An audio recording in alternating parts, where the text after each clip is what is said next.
کۆچی گەنجانی کورد بۆ هەندەران پڕیەتی لە چیرۆکی تراژیدی و ناخەژێن. لەم ڕێگایە ڕۆژانە گوێبیستی ڕقبوونەوە و گیان لە دەستدانی هاوڵاتیانی ئەم هەرێمە دەبین. ئەمە پرسەی باران نووری حەمەدەمین دانیشتووی ئیدارەی سۆرانە.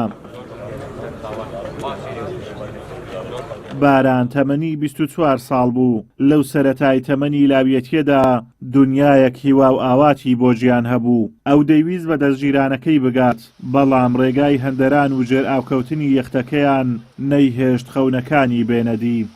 خوشکم ناوی باران بوو،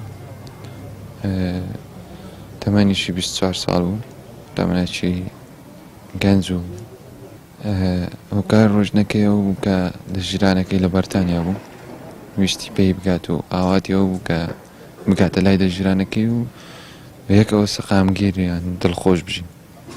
دەستگیرانەکەی لەمێژە لە بەرتانیا نزیکەی 13-14 ساڵە و پاش ڕەمەزانی ئەو گەڕاوە چۆڵە خارج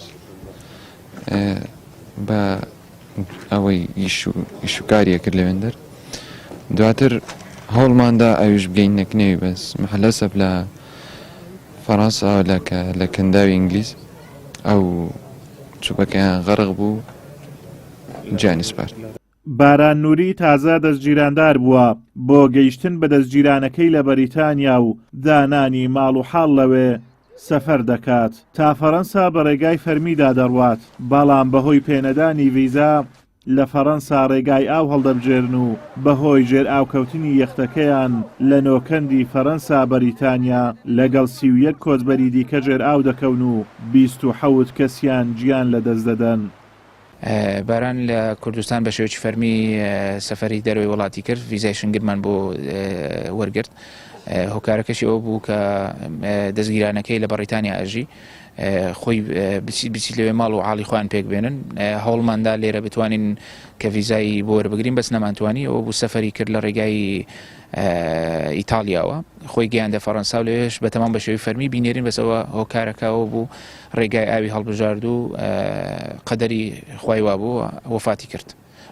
هۆکارەکەی ئەوێ لەوێ مەسەلەی دەرچوون بۆ بەریتانیا ئاسان نییە، ناتوانانی ڤیزا وەربگری، چاوەڕوانێکی زۆر چکە ئەو ئافرەتە بەتەنیا بوو، تقریبا نێزێکی 15 ڕۆژ بەتەنیا لە هۆتێل بوو.